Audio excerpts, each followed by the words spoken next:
여러분 모르셨겠지만 제가 10년 전에 자서전을 냈습니다. 네, 모르셨을 겁니다. 제가 오늘 처음으로 공개하는 저의 자서전을 소개합니다. 띄워주시겠어요? 네. 저 둘 중에 누가 진순인지는 네, 네. 알아서 판단을 해보시고요. 네, 지금도 예스24에서 7,200원에 판매하고 있습니다. 네. 아, 누구나 다 강아지, 뭐 고양이, 애완견들 좋아하시죠? 네네.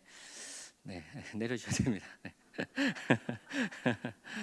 네. 자, 그런데 제가 이제 예를 들어보려고 합니다. 어느 날 사랑스러운 이 진순이를 네, 누군가가 납치해 간 거예요. 납치해 가서 진순이의 목숨을 살리고 싶으면 돈 100억을 준비해 와라, 이렇게 협박을 하는 거죠. 네, 여러분이라면 어떻게 100억을 준비하시겠습니까? 어떻게 하시겠습니까? 네, 100억을 준비하는 게 맞습니까? 아니면은 진순이 그냥 잡수세요, 이렇게 네. 그냥 내어드리는 탕 맛있습니다, 이렇게 탕으로 이렇게 얘기하는 게 맞습니까? 100억을 사실 준비할 수도 없을 뿐더러 100억 준비하다가 내가 죽을 수도 있는 것이죠. 네.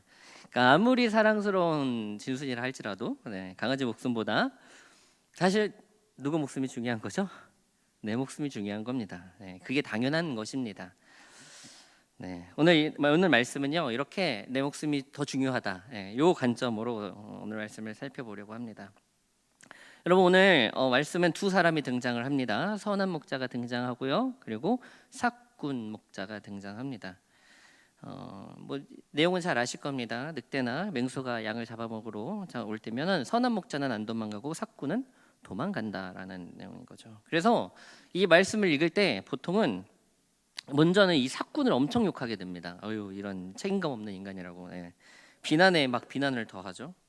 근데 여러분, 이게 우리가 이 삭군에 대해서 잘 몰랐기 때문에 그러는 겁니다. 이 삭군에 대한 오해를 조금 풀어야지 오늘 말씀을 더 깊이 이해할 수 있다라는 것이죠. 이스라엘에는 이스라엘 사람들은 각 가정마다 약 10마리 정도의 양들을 키웠다고 합니다. 물론 이제 부자들은 소수의, 아주 극소수의 부자들은 뭐 100마리, 뭐 이렇게 200마리씩 막 이렇게 때로, 엄청난 때로 이렇게 키우겠지만 그건 정말로 소수의 사람들이고, 대부분의 사람들은 그 10마리 내외에 그보다 더 적은 그 양들을 키웠다라는 겁니다. 이게 왜냐하면 양이 쓸 데가 있는 거죠. 추운 겨울날 같은 경우는 따뜻하게 옷을 입어야 되기 때문에 양털 가지고 자기 가족들 옷을 만들기 때문에, 그 때문에 양도 필요하고, 또 우유를 쓸 수도 있고요. 그다음에 또 뭐 여건이 된다면은 또 양이 또 많이 나진다면은 고기로도 또 채울 수 있기 때문에 양을 키우는 건 필수였다라는 겁니다. 근데 문제는 이겁니다. 양을 어떻게, 또 어디서 키우냐가 문제인 거죠. 이제 부자들은 이제 돈이 많으니까 그거를 관리할 땅을 쉽게 구할 수 있고, 또 우리를 마련하고 또 전담으로 이렇게 맡아서 키울 그 양치기도 쉽게 고용할 수 있었을 겁니다. 그런데 가난한 사람들은 그런 능력이 될까요, 안 될까요? 안 되는 것이죠. 땅도 없을 뿐더러 그 몇 마리 돌본다고 사람을 쓸 수가 없는 것입니다. 그래서 그러면 어떻게 양들을 키웠을까? 바로 공동 관리 시스템을 만들어서 양을 키웠다라는 겁니다. 각 마을에 이제 3, 4, 5 모여가지고 이제 십시일반 돈을 모아서 양치기를 고용하는 거죠. 고용해서 저기 마을 밖에 우리 하나 만들어 놓고 거기에다가 양을, 그러니까 각각의 양들을 이렇게 놓고 한 사람 뽑아서 이렇게 관리하게 하는 거죠. 이 돈 주고 사는 이 관리자, 양치기를 바로 삭군이라고 하는 것입니다. 그러니까 내 양은 아니지만 남의 양을 돌봐주는 그런 관리해주는 사람인 것이죠. 여러분들, 이 관리가요 어렵습니다. 절대 쉽지 않습니다. 양 자체가요 일단 순한 동물이 아닙니다. 여러분, 양이 겉으로 보기에는 되게 순한 것 같고 막 백색이 이렇게 착하고 이렇게처럼 보이겠지만, 여러분들 양의 특징 중에 하나가 뭔지 아십니까? 들이박는 겁니다. 그냥 의심이 되면 그냥 머리를 갖다가 이렇게 막 이렇게 들이박는 거예요. 이게 그래서 이 양들을 어렸을 때부터 잘못 길들이게 되면요, 얘네가 커서 성체가 돼서 그냥 아무데나 들이받는 겁니다. 돌이든 나무든 이렇게 강 맹수가 오든 뭐든 가리지 않아요. 눈도 나빠가지고요, 내 앞에 있는 이게 식별이 안 돼요. 그냥 갖다 박는 겁니다. 그러다면은 백의 이 양들이 어떻게 될까요? 백의 다칩니다. 다치고 저 우리 밖에서 더 먼 곳에서 막 산야에서 이런 데서 그런 일을 겪으면은 어디 하나 부러지는 거는 다반사고요. 거기에서 의료 시스템이 있는 것도 아니니까 거기에서 다치면 그냥 죽게 되는 겁니다. 이게 어려운 거예요. 강아지 고양이 키우는 게 순한 맛이라면 양 키우는 거는 아주 그냥 매운 맛인 거죠. 근데 그것보다 이런 것도 어려움이겠지만 양을 키우는 데 있어서 제일 어렵고 제일 힘든 게 뭐였냐면요, 바로 맹수의 위협이었다고 합니다. 그때는 총도 없었을 테고요, 칼도 없었겠죠. 변변한 무기 자체가 없는 겁니다. 그냥 막대기 하나 아니면 돌멩이 이런 걸로 지켜야 하는 거였던 것이죠. 그런 막대기나 돌로 어쩌지 지키면 본전인 거고, 못 지키면 어떻게 되는 건가요? 죽는 겁니다. 그게 엄청나게 위험한 일이기도 했다라는 것입니다. 그래서요, 그 유대인의 문화를 이제 기록한 이제 미시나라는 책이 있는데, 거기에는 어떤 내용이 기록되어 있냐면요, 이 마을들에서는 그래서 이 규칙이 있다고 합니다. 이렇게 그 맹수가 이렇게 찾아왔을 때에 적용하는 규칙이 있어요. 어떤 규칙이냐면요, 늑대가 한 마리가 이제 습격했을 때는 피할 수 있는 사고로 여기는 겁니다. 그러니까 이제 무조건 지켜야 되는 겁니다. 그런데 이제 2마리 이상이 습격을 하면은 이거를 피할 수 없는 사고로 여기었던 거죠. 그러니까 늑대 한 마리는 이 양치가 무조건 지켜야 됩니다. 그런 의무가 있는 겁니다. 그래야 어떻게든 지켜야지 변상도 하지 않고 또 월급을 받을 수가 있으니까요. 그런데 늑대가 2마리 이상부터 올 때는 이 양치기가 감당이 될까요, 안 될까요? 안 되는 거죠. 그러니까 2마리 이상부터는 양치기가 도망가도 양을 그냥 냅두고 도망가도 손해배상을 청구하지 않다는 그런 마을 약속이 있었다고 해요. 생각해 보면 당연한 겁니다. 아무리 양치는 게 중요하고 돈 받고 하는 중요한 일이라고 해도 양이 중요한가요? 내 목숨이 중요한가요? 내 목숨이 중요한 겁니다. 당연히 도망가는 게 당연한 겁니다. 또 사자나 곰 같은 맹수가 습격을 받았다면 피할 수 있는 사고로 여기고 배상하지 않아도 돼요. 그런데 그 맹수들이 자주 출몰하는 지역으로 이 양치기가 실수든지 고의든지 그런 위험한 곳으로 끌고 이제 양들을 인도하고 가면은 그때 이제 사고가 나면 이 양치기가 여기에 변상을 해야 된다는 거죠. 그러니까 이제 생각이 있는 사꾼이라면 어떻게 할까요? 최대한 안전지대에서 최대한 안전지대에서 위험하지 않게 양을 돌보겠죠. 거기서 이제 재수없게 사자나 곰을 만나면 그때는 어쩔 수는 없는 겁니다. 자기 목숨을 지키는 게 더 중요한 것이죠. 그래서 오늘 12절 13절에는 이렇게 말씀하고 있는 겁니다. 사꾼은 목자가 아니요 양도 제 양이 아니라 이리가 오는 것을 보면 양을 버리고 달아나나니 달아나는 것은 그가 사꾼인 까닭에 양을 돌보지 아니함이라. 그동안은 이 말씀을 이런 사꾼 나쁜 놈 이렇게 이런 무책임한 이러면서 욕했는데, 사실 알고 보면 사꾼의 입장에서는 어쩌면 당연한 선택인 것입니다. 여전히 사꾼이 미우십니까? 제가 그러면 다른 예를 한번 들어볼게요. 우리의 자녀나 또는 손자, 손녀가 공부 열심히 해가지고 대학 잘 나와서 막 취업을 했는데, 알고 보니까 이 자녀들이 최저임금 수준의 월급을 받고 일은 산더미 많고 야근 수당, 위험 수당 이런 거 없는 데서 부당한 대우를 받고 일한다고 생각해 보시겠습니다. 그러면은 어떻게 말씀해 주시겠어요? 하여튼 인생의 좋은 경험이다 생각하고 열심히 해야지 방법이 없어 이렇게 얘기하시겠습니까? 아니면 열심히 하는 건 좋은데 그래도 좀 더 좋은 다른 곳을 찾아보자 이렇게 말씀해 주시겠습니까? 후자 쪽 얘기를 해주시겠죠. 아무래도 네, 그러실 겁니다. 그 다 우리의 당연한 반응인 겁니다. 여러분, 이 이스라엘의 이 양치기 사건도 이와 같습니다. 물론 늑대 한 마리 도망가는 사건도 있었을 겁니다. 그리고 실력이 없어서 아니면 또 잘 몰라서 위험지대로 끌고 가는 그런 진짜 나쁜 사건도 있었을 겁니다. 그런데 그런 사람들은 소수였을 거고, 대부분의 사건은 저는 그렇게 믿습니다. 대부분의 사건들은 열심히 하는 사람들 많았겠죠. 열심히 하고 성실한 사건도 있었을 겁니다. 그러나 그런 사건일지라도 자기 목숨이 달린 상황에서는 양들을 버리고 도망가는 게 당연한 것입니다. 그래서 오늘 말씀의 핵심은요, 이 사건에 있는 것이 아닙니다. 오늘 말씀의 핵심은 그런 상황에도 도망가지 않는 분이 있다. 늑대가 2마리 이상 습격해도 안전지대에서 불행히 사자나 곰을 만났을 때에도 도망가야 함에도 불구하고 도망가지 않는 사람이 있다.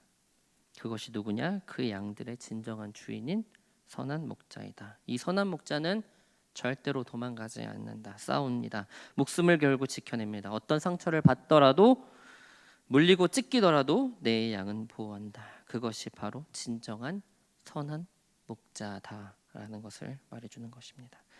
여러분, 우리의 개인주의적인 관점에서는, 우리의 관점으로는 사실 죽는 것이 당연한 게 아닙니다. 도망가는 것이 당연한 겁니다. 목숨을 지키기 위해 도망가는 게 당연한 거죠. 앞서 말씀드린 진순이 때문에 100억 내지 않아도 된다라는 겁니다. 양들을 지킨다고 목숨을 거는 것 자체가 우리 관점으로는 바보 같은 겁니다. 그런데 그렇게 바보같이 목숨을 거는 사람이 있다는 것이죠. 그분이 바로 예수님이다. 이것을 말씀해 주시는 겁니다. 나는 선한 목자라. 나는 내 양을 알고 양도 나를 아는 것이 아버지께서 나를 아시고 내가 아버지를 아는 것 같으니 나는 양을 위하여 목숨을 버리노라. 예수님은 우리를 위해 목숨을 버리셨습니다. 여러분, 그런데 그게 예수님이 당연히 해야 할 일이니까 한 것이 아니라는 것입니다. 여러분, 사자, 곰 앞에서 안 무서울 사람이 어디 있겠습니까? 여러분, 예수님에게 선택지가 없었던 것이 아닙니다. 도망가실 선택지가 있었습니다. 그것을 무엇을 통해 알 수 있나요? 예수님 겟세마네 동산에서 기도하실 때에 하나님께 이렇게 기도하셨죠. 할 수 있거든 이 잔을 내게서 지나가게 해달라고 예수님도 인간적인 마음으로 그렇게 하나님께 부탁했던 것입니다. 예수님도 알고 보면 무서웠던 것이고 예수님도 알고 보면 두려웠던 것입니다. 그러나 결국은 예수님 하나님 뜻에 맡기며 어떤 길을 선택하셨죠? 죽음의 길을 선택하신 것입니다. 여러분, 선한 목자는 양을 잘 치는 그런 수준의 의미가 아닙니다. 그럼에도 불구하고 알면서도 바보 같은 죽음의 길을 택한 목자가 선한 목자인 것입니다. 선한 목자는 그런 죽음을 전제로 한 것입니다. 오늘 요한복음 10장은 이런 예수님의 모습을 잘 설명합니다. 여러분, 사실 11절에 이 선한 목자 바로 앞에요. 7절에 예수님 또 자신을 이렇게 소개를 합니다. 나는 양의 문이다. 오늘 말씀이 나는 선한 목자이다이죠. 여러분, 나는 뭐뭐이다. 이거 혹시 기억하시나요? 이렇게 모르는 표정 지으시면 안 되는데 저희 말씀 묵상에 아침마다 말씀 묵상을 하죠. 지난주 토요일에 있었던 내용입니다. 읽을 수 있으신 분 계십니까? 누구시죠? 에고에이비. 알겠습니다. 예배 끝나고 찾아오시면 제가 간식 하나 드리겠습니다. 감사합니다. 에고 에이미, 나는 뭐뭐이다. 예수님이 요한복음에서 7번 나는 뭐뭐이다 말씀하셨습니다. 다음 넘겨주시겠습니까? 네, 7가지 말씀하셨죠. 나는 생명의 떡이다, 나는 생명의 빛이다, 양의 문이다, 선한 목자다, 부활이요 생명이다, 길이요 진리요 생명이다, 나는 참 포도나무이다. 요새 7가지를 나는 뭐뭐이다. 예수님 자신을 이제 가르쳐 주시는 그런 내용들인 것이죠. 네. 그 중에서 오늘 2개가 이제 양의 문에 해당하는 것이고 선한 목자에 해당하는 것입니다. 요 2개는 세트로 이해하시면 됩니다. 네. 근데 여러분 이 7가지 에고의 의미 중에서 다른 거는 사실 조금 이해는 금방 직관적으로 이해는 됩니다. 근데 양의 문이다. 양의 문. 양의 문이 과연 왜 양의 문이라고 하셨을까? 네. 좀처럼 사실 쉽게 와닿지는 않는 비유인 것 같아요. 네. 이걸 잘 설명해 주는 그림이 있는데요. 네, 바로 이겁니다, 여러분. 네, 이게 예수님이 양의 문이다라고 한 거를 잘 설명해 주는 그림입니다. 곧 옛날에 이제 경첩이 없던 시절에, 네, 그 양치기가 저렇게 양들을 지켰다라는 거예요. 문에 앉아가지고 밤새도록 저렇게 앉아서 밤에 이제 위험한 곳으로 못 나가게 양들을 못 나가게 지키는 것이고, 그리고 외부로부터는 네. 밖에서 위험한 것들이 문으로 들어오지 못하게 양치기가 그냥 밤새도록 저기에서 그냥 앉아서 지키는 겁니다. 네, 네. 이렇게 우리 밖으로 이렇게 담 넘어서 오는 거 어떡하냐 막 이렇게 질문하실 수도 있겠지만, 네, 그때 담을 더 높게 쌓으면 되는 겁니다. 네, 중요한 거는 네, 그 양치기가 저렇게 앉아서 문이 자기가 문이 돼서 지킨다라는 것을 얘기를 하는 것이죠. 그러니까 선한 목자는 이렇게 양의 문이 되어서 양을 지킨다라는 겁니다. 그럼 예수님이 어떻게 양의 문이 되셔서 우리를 지키시는가? 이게 무슨 의미일까? 네, 여러분 이것은 구약에서 힌트를 찾을 수가 있습니다.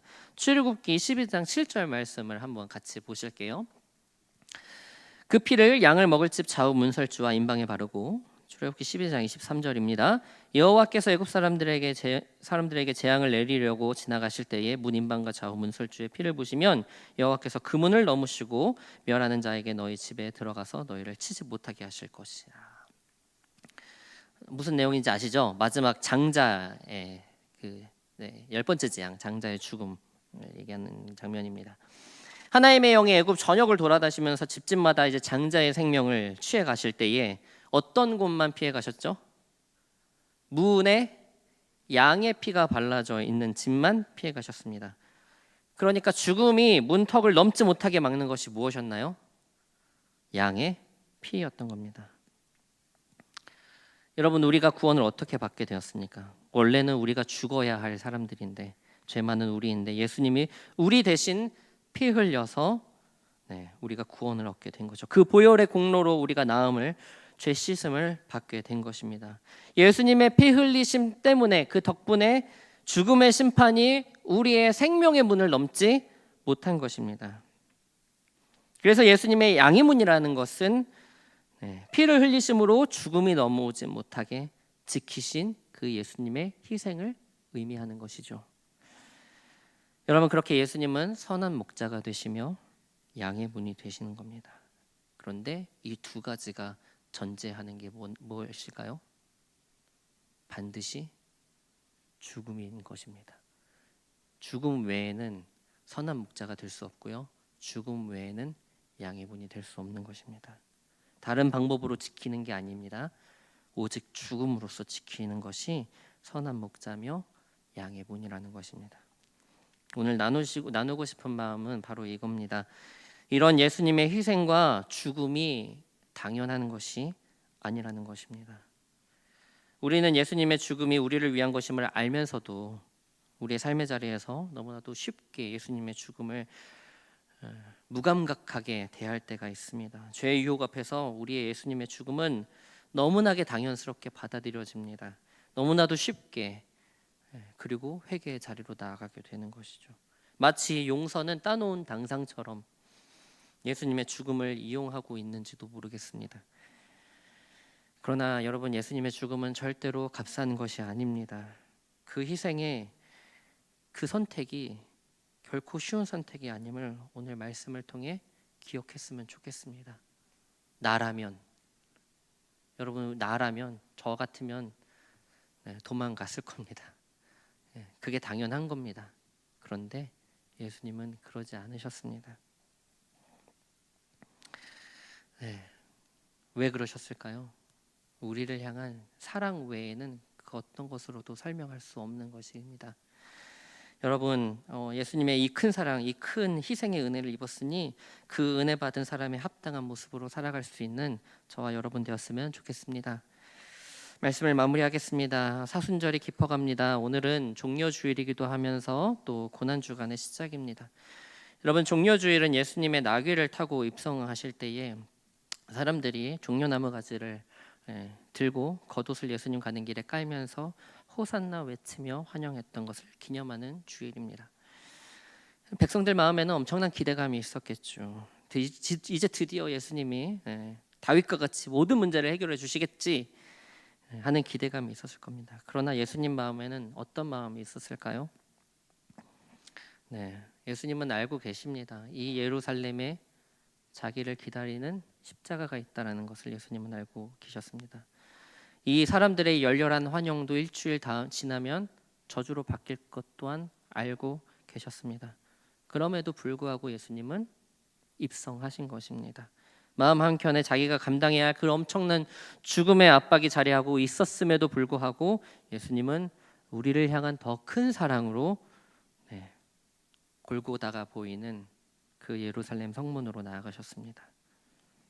일주일도 안 돼서 자신을 저주할 이 사람들을 지키기 위해서, 그들을 구원하시기 위해서 예수님은 죽음의 문으로 들어가신 것입니다.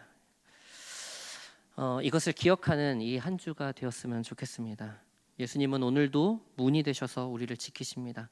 자신의 피로 우리를 죽음에서 지키시고 계십니다. 또한 예수님은 오늘도 선한 목자가 되셔서 우리를 지키십니다. 원래는 죄인된 우리가 죽어야 하는데 사망이 우리를 죽이려고 달려드는데 선한 목자 되시는 예수님은 자신이 대신 죽으심으로 우리를 살리신 것입니다. 그 사랑과 그 은혜를 기억하는 이 고난주간, 그리고 앞으로의 우리의 모든 삶의 자리가 되었으면 좋겠습니다. 그리고 양이 그 선한 목자의 음성을 듣고 그를 따르듯이 우리를 지키시는 예수님의 그 선한 목자의 음성을 듣고 방황하지 않고 예수님 온전히 따라가며 예수님 주시는 풍성한 꼴을 누리며 의의 길을 따라 살아가는 저와 여러분 되기를 간절히 바랍니다. 기도하겠습니다. 아버지 하나님, 감사합니다. 도망칠 수 있었음에도 불구하고 우리 같으면, 저 같으면 진작에 도망쳤을 텐데 죽음의 위협 앞에 당당히 맞서신 예수님의 모습을 오늘 말씀을 통해 확인합니다. 문이 되셔서 우리의 출입을 지키시고 피 흘리심으로 죽음이 들어오지 못하게 하셔서 우리의 생명을 지키신 그 예수님의 희생을 오늘 말씀을 통해 확인합니다. 예수님이 우리의 선한 목자라 참 다행입니다. 예수님이 우리의 문이 되셔서 얼마나 든든한지 모르겠습니다. 그러나 주님, 우리는 때로는 목자의 음성을 외면할 때가 있고 예수님이 지키시는 문 밖을 탈출하고 싶어 합니다. 이런 우리를 불쌍히 여겨 주옵소서.